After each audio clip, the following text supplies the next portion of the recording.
Stop mo muna, pwede yan. Tapos dito muna man. Dito na. Para mahina yung boses. Ako, dito yung marunong. Sige, behind the scene.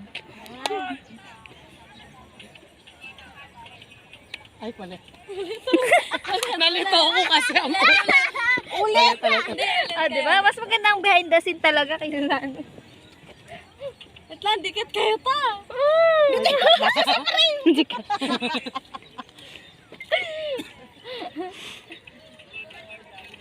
Doon ako sa payat to.